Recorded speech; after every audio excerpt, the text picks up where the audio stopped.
नमस्कार, जय हिंद, वंदे मातरम। एक बार फिर से आप सभी मेरे प्यारे स्टूडेंट्स का बहुत बहुत स्वागत है आज की इस नई वीडियो में। देखिए स्टूडेंट्स, मैंने आपको कहा था आज से आपका एक नया चैप्टर स्टार्ट होने वाला है। तो आप यहाँ पे देख सकते हैं आज आपका जो नया चैप्टर है ऊंचाई और दूरी है। आपको पता होगा पॉलिटेक्निक एंट्रेंस एग्ज़ाम में ये बहुत ही ज़्यादा इम्पॉर्टेंट चैप्टर है और हर वर्ष इसमें से आपसे 2 क्वेश्चन ज़रूर पूछे जाते हैं स्टूडेंट्स। तो इसलिए आप लोग इस वीडियो को पूरा आखिर तक ज़रूर देखिएगा और आप लोग एक भी क्लास मिस मत कीजिएगा, क्योंकि देखिए आपकी जो एग्ज़ाम हैं वो भी नज़दीक आ रहे हैं। तो आप अब डेली की क्लासेज अटेंड ज़रूर कीजिए। देखिए हाइट एंड डिस्टेंस इसे इंग्लिश में कहा जाता है। स्टूडेंट्स चलिए आज हम आपको इसके बारे में कुछ डिटेल देंगे और आपसे कुछ इम्पॉर्टेंट एग्जांपल्स भी इसके कराएंगे। तो आप लोग वीडियो को पूरा आखिर तक ज़रूर देखिए। और स्टूडेंट्स अगर आपको वीडियो अच्छी लगेगी तो वीडियो को लाइक ज़रूर कर दीजिएगा और इस चैनल को भी सब्सक्राइब नहीं किए हैं तो कर लीजिए। और आपको डेली सुबह 7 बजे की क्लासेस में आपको पांडे जी के द्वारा आपको सॉल्व कराया जा रहा है क्वेश्चंस, इंपॉर्टेंट क्वेश्चंस। और इसी के साथ साथ आपको इवनिंग में शाम को 7 बजे हम आपको पढ़ा रहे हैं मैथमेटिक्स का। तो आप लोग डेली की क्लासेज अटेंड ज़रूर कीजिएगा, नहीं तो आपसे कोई ना कोई ज़रूरी जानकारी मिस हो सकती है जिससे आप लोगों का एग्ज़ाम भी अच्छे से नहीं हो सकता। इसलिए आप लोग पूरी क्लासेस देखिए और अच्छे से पढ़िए, अपनी तैयारी को बेहतरीन बनाइए। चलिए हम आज की क्लासेज स्टार्ट करते हैं। देखिएगा आज का जो आपका पहला टॉपिक है, सबसे पहले देखते हैं उन्नयन कोण। देखिए स्टूडेंट्स, उन्नयन कोण क्या होता है, एंगल ऑफ एलिवेशन क्या होता है, एंगल ऑफ एलिवेशन क्या होता है। देखिए क्या होता है एलिवेशन, एंगल ऑफ एलिवेशन। जब किसी वस्तु को हम देखते हैं, जैसे कोई हमारी वस्तु रखी हुई है, यहाँ पे देखिए एक फिगर में भी बताया गया है। यहाँ पे कोई एक दर्शक खड़ा हुआ है, मतलब कोई एक देखने वाला व्यक्ति यहाँ पे खड़ा हुआ है। यहाँ पे मान लेते हैं यहाँ पे कोई व्यक्ति राम खड़ा हुआ है और राम जो है एक वस्तु को देख रहा है। और वो वस्तु कैसी है, ये जो इसके सीधे में क्षैतिज में जा रही है रेखा, यहाँ पे देख सकते हैं ये रेखा जो जा रही है इसी के जस्ट ऊपर जो है स्थित है ये वस्तु, ठीक है। देखिए यहाँ पे साफ साफ लिखा भी गया है, जब कोई वस्तु देखने वाले की आँख से क्षैतिज रेखा के ऊपर स्थित हो, मतलब राम जो है, राम अगर ऐसे देख रहा है, सीधे यहाँ पे देख रहा है और जस्ट इसी के ऊपर कोई वस्तु दी गई है ओ, तो इस अवस्था में जो वस्तु है वो वस्तु और देखने वाले की आँख, मतलब जो राम है उनकी आँख को मिलाने वाली रेखा, जो यहाँ पे रेखा मिला रही है इसी को है जो कोण यहाँ पे बनेगा इस रेखा और इनके बीच में, उसी को हम क्या कहेंगे, उन्नयन कोण कहेंगे। साफ साफ अगर हम कहें स्टूडेंट्स, तो अगर कोई व्यक्ति यहाँ पे खड़ा हुआ है, ये कोई व्यक्ति अगर यहाँ पे खड़ा हुआ है और इसकी आंखें यहीं पर होंगी, आपको पता है, ठीक है। यहाँ पर मान लेते हैं कोई व्यक्ति है, चलिए कोई व्यक्ति है और ये देख रहा है वस्तु को, ठीक है। और ये जो आँख है इसी के जस्ट ऐसे क्षैतिज से ऐसे ऊपर कोई वस्तु यहाँ पर रखी हुई है। अब जब ये वस्तु यहाँ पर रखी है तो जो वस्तु है इससे और जो ये व्यक्ति की आँख यहाँ पे आपको दिखाई दे रही है, इससे मिलाने वाला जो कोण यहाँ पे जो बनेगा, इन दोनों का जो कोण बनेगा उसी को हम क्या कहेंगे, उन्नयन कोण कहेंगे, एंगल ऑफ एलिवेशन कहा जाएगा। क्या कहा जाएगा, उन्नयन कोण कहा जाएगा। स्टूडेंट्स ये आपको अब क्लियर हो गया होगा कि उन्नयन कोण क्या होता है। तो उन्नयन कोण आपको अब क्लियर हो गया होगा। देखिए ये सारी चीज़ें आपको जानना भी ज़रूरी है, नहीं तो आपसे देखिए कुछ ना कुछ ज़रूरी मिस हो सकता है। देखिए जैसे अगर आप उन्नयन कोण नहीं देखते हैं, जानते हैं, अब उन्नयन कोण आ गया तो आपको पता नहीं रहेगा। तो इसलिए ये सारी चीज़ें आपको पता होना चाहिए कि उन्नयन कोण क्या होता है। अब देखिए उन्नयन कोण के बाद आपका आ जाता है अवनमन कोण, एंगल ऑफ डिप्रेशन। देखिए एंगल ऑफ डिप्रेशन क्या होता है, इसमें सेम उसी प्रकार से होता है, लेकिन जो वहाँ पे वस्तु ऊपर की ओर थी, अब यहाँ पर क्या होगा, वस्तु क्या हो जाएगी, नीचे की ओर हो जाएगी। बस यही आपको इसमें देखना है। अगर वस्तु ऊपर की ओर थी तब वहाँ पे उन्नयन था और जब नीचे की ओर है तो अवनमन होगा। अवनमन और उन्नयन से ही आपको समझ में आ रहा होगा। देखिए जब कोई वस्तु देखने वाले की आँख से जाने वाली क्षैतिज रेखा के नीचे की ओर स्थित होती है तो उस अवस्था में वस्तु की ओर देखने वाली आँख को मिलाने वाली रेखा क्षैतिज से जो कोण बनाती है उसे क्या कहते हैं, अवनमन कोण कहते हैं। देखिए अगर कोई यहाँ पे व्यक्ति खड़ा हुआ है, ये आँखें हो गई और सीधे कोई देख रहा है, तो यहाँ पे मान लीजिए कोई वस्तु जो है सीधे देख रहा है, तो उससे नीचे जो कोई वस्तु यहाँ पे अगर रखी हुई है, यहाँ पर कोई वस्तु रखी हुई है तो इस वस्तु से और इस आँख से जो मिलने वाला कोण यहाँ पे होगा स्टूडेंट्स, वो क्या हो जाएगा हमारा, वो हो जाएगा एंगल ऑफ डिप्रेशन। क्या हो जाएगा, एंगल ऑफ डिप्रेशन हो जाएगा, मतलब अवनमन कोण हो जाएगा। तो ये दोनों चीज़ें आपको क्लियर हो गई होंगी। नंबर 1 पे आपका उन्नयन कोण है और नंबर 2 आपका क्या है, अवनमन कोण। उन्नयन कोण अवनमन कोण आप डायरेक्ट एक फिगर के द्वारा भी याद रख सकते हैं। कैसे याद रख सकते हैं, देखिएगा, अगर उन्नयन कोण कभी भी पूछ ले तो आपको सिर्फ और सिर्फ एक फिगर मालूम होना चाहिए, ये वाला।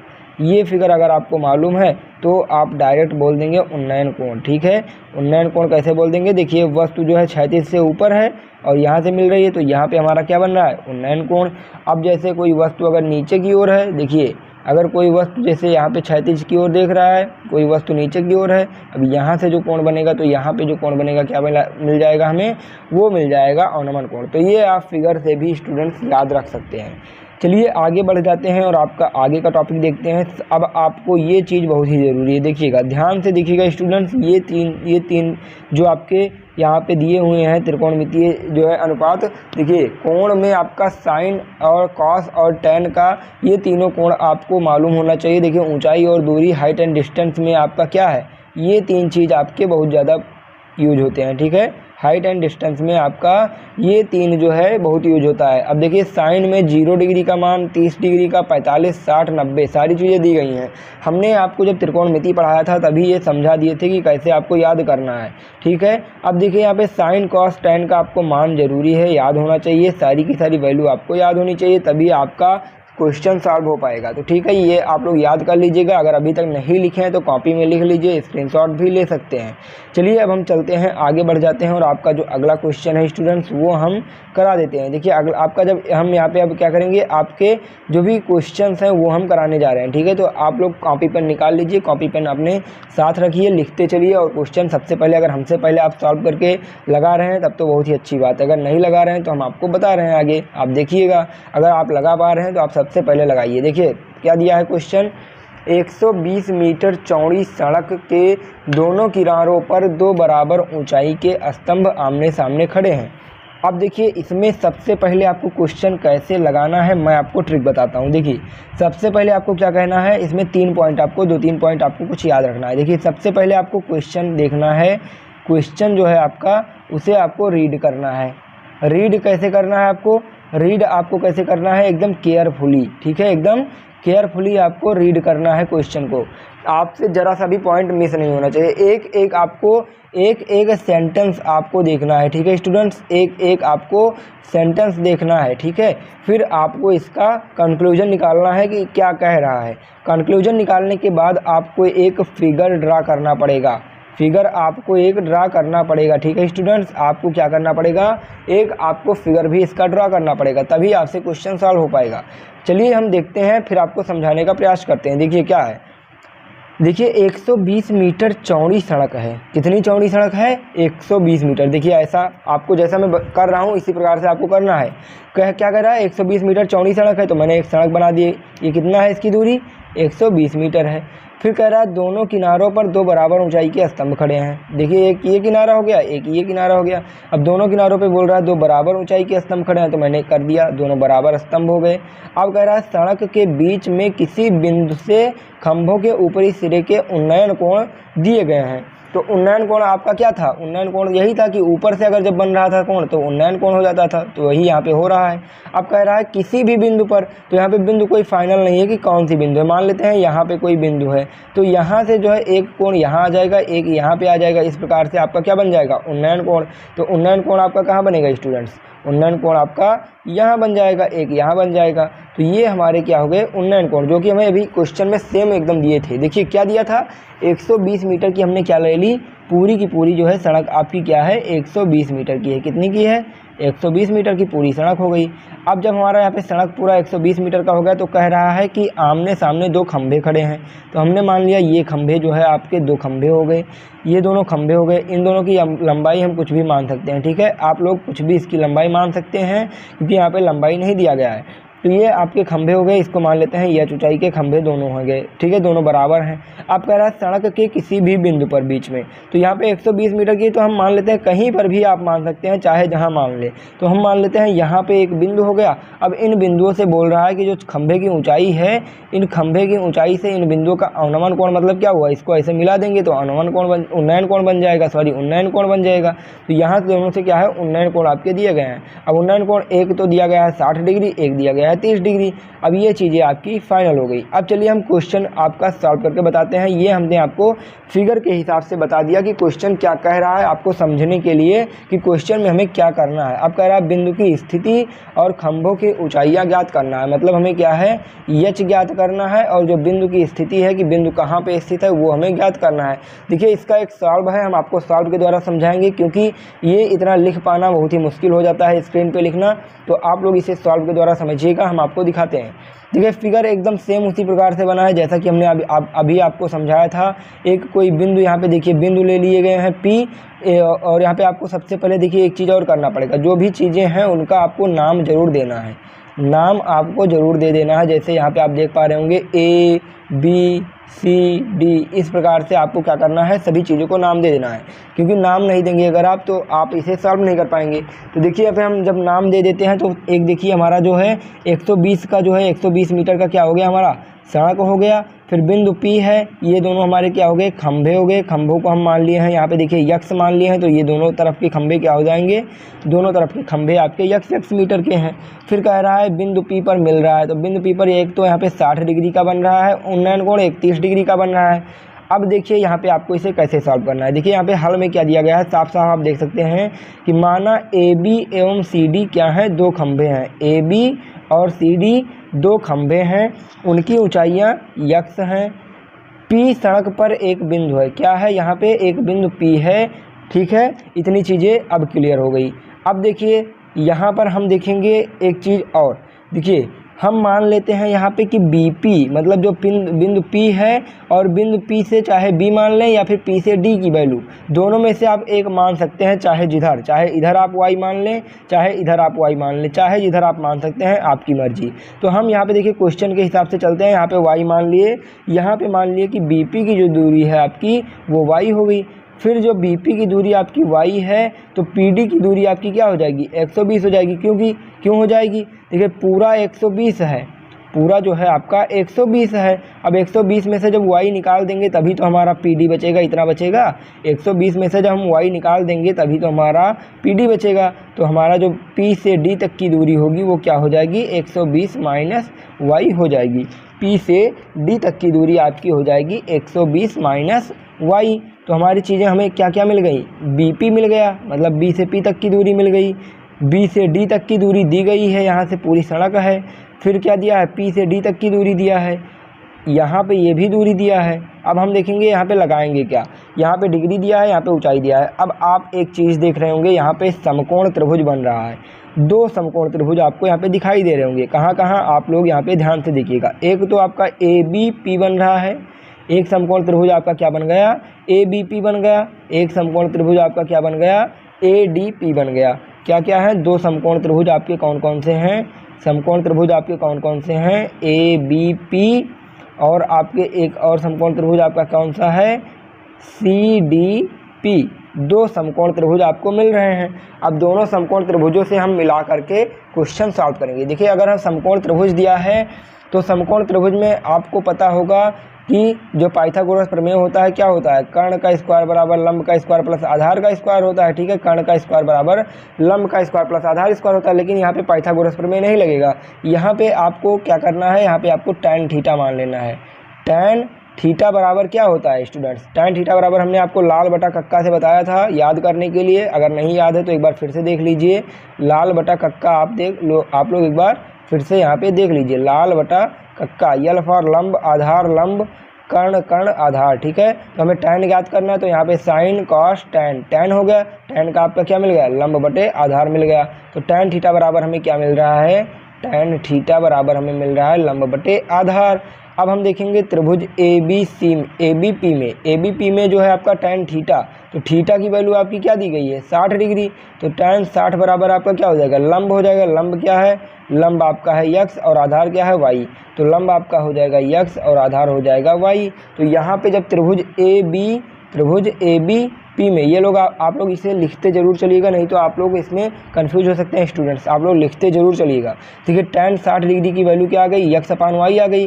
तो tan 60 का अभी मान आपको हमने बताया, tan 60 का मान क्या होता है स्टूडेंट्स, तो अभी आपको इसलिए tan का सारा वैल्यू जो है हम आपको बता दिए हैं, ये सभी वैल्यू आपको याद होनी चाहिए।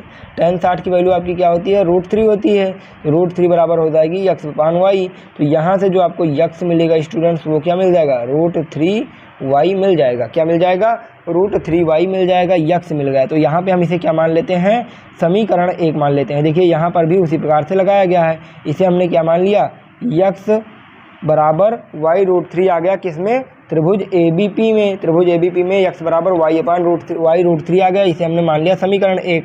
फिर देखिए अब त्रिभुज CDP में देखेंगे, त्रिभुज CDP में देखेंगे तो त्रिभुज CDP में आपका tan थीटा क्या बन रहा है, tan थीटा बराबर होता है लंब बटे आधार।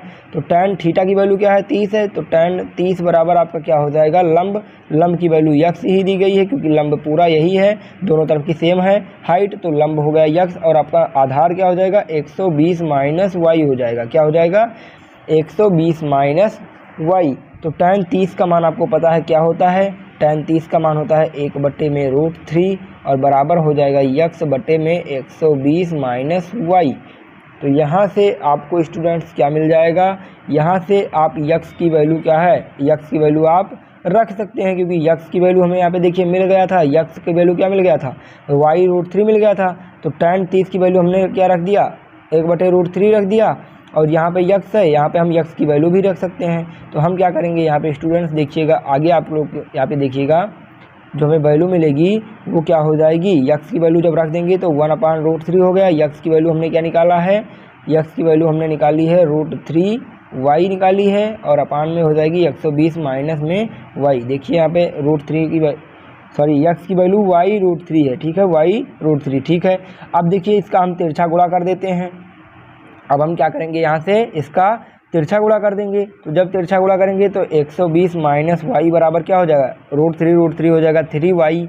अब 3y है और माइनस माइनस हो जाएगा प्लस y बराबर 120, ठीक है। तो 4y बराबर 120 आ रहा है, 4y बराबर 120 आ रहा है, तो y बराबर आपका क्या हो जाएगा 30 हो जाएगा, y बराबर हो जाएगा आपका 30। तो देखिए हमें y की वैल्यू मिल गई 30, x की वैल्यू हमें क्या मिल गई y√3 मिल गई। तो डायरेक्ट यहाँ पे हम अगर रखें तो 30√30 मिल जाएगी, x की वैल्यू हमें क्या मिल जाएगी 30√30 मिल जाएगी। तो y और x की वैल्यू जब हमें मिल गई तो अब हमें ज्ञात क्या करना था स्टूडेंट्स, देखिए हमें ज्ञात करना था खंभे की ऊंचाई, और खंभे की ऊंचाई हमने क्या माना था, खंभे की ऊंचाई हमने माना था x। तो यहाँ से हमें x बराबर क्या मिल रहा है 30√3 मिल रहा है, क्या 30√3। और 30√3 को जब आप सॉल्व करेंगे √3 का मान रखेंगे तो आपका जो आंसर आएगा स्टूडेंट्स वो आ जाएगा लगभग में कितना 52 मीटर आ जाएगा। देखिए x की वैल्यू हमें निकालना था, निकाल दिए, 52 मीटर आपका आ जाएगा लगभग में आंसर, ठीक है। तो ये आपको समझ में आ गया होगा, थोड़ा सा आप लोग इसे ध्यान से देखिएगा तो आपको ज़रूर समझ में आएगा। तो इसमें कुछ नहीं रहता है, बस आपको क्या करना रहता है, एक फिगर अच्छे से पहले ड्रॉ करना होता है। फिगर ड्रॉ करने के बाद आपका जो क्वेश्चन होता है वो ऑटोमेटिक आप लगाने लगेंगे, ठीक है। तो आप लोग अभी अगर आपको समझ में नहीं आ रहा है तो परेशान मत होइएगा, जब आप 2-3-4 लेक्चर लेंगे तो आपको एकदम 100% मैं कह सकता हूँ आपको समझ में आने लगेगा। चलिए हम बढ़ते हैं अगले क्वेश्चन की ओर और अगला क्वेश्चन देख लेते हैं स्टूडेंट्स। देखिए अगला क्वेश्चन आपका क्या है, दीवार में स्थित एक ध्वज दंड के सिरे एवं जड़ का 40 मीटर चौड़ी सड़क के दूसरी ओर खड़े एक व्यक्ति द्वारा बनाए गए उन्नयन कोण 60 डिग्री व 45 डिग्री हैं। ध्वज दंड की ऊंचाई ज्ञात कीजिए। देखिए इसमें क्या करना है, अब इसमें भी सेम पहले आपको एक फिगर ड्रा करना होगा। देखिए क्या कह रहा है, 40 मीटर आपकी एक चौड़ी सड़क है, तो सबसे पहले हम क्या करते हैं, एक 40 मीटर चौड़ी सड़क बना लेते हैं। 40 मीटर आपकी क्या हो गई, ये चौड़ी सड़क हो गई 40 मीटर की। अब कह रहा है कि चौड़ी सड़क तो हो गई, लेकिन सड़क के एक ओर जो है आपका क्या है, दूसरी ओर खड़े एक व्यक्ति द्वारा बनाए गए उन्नयन कोण। मान लेते हैं दूसरी ओर यहाँ पे एक कौन है, यन व्यक्ति खड़ा हुआ है, कोई भी व्यक्ति खड़ा हुआ है, तो व्यक्ति खड़ा हुआ है तो उन्नयन कोण बना रहा है। किससे बना रहा है? दीवार में, एक दीवार भी है और दीवार में आपका क्या स्थित है, एक ध्वज दंड मतलब आपका झंडा वंडा कुछ एक यहाँ पे स्थित है। ये 2 पॉइंट आपको मिल रहे हैं, ठीक है।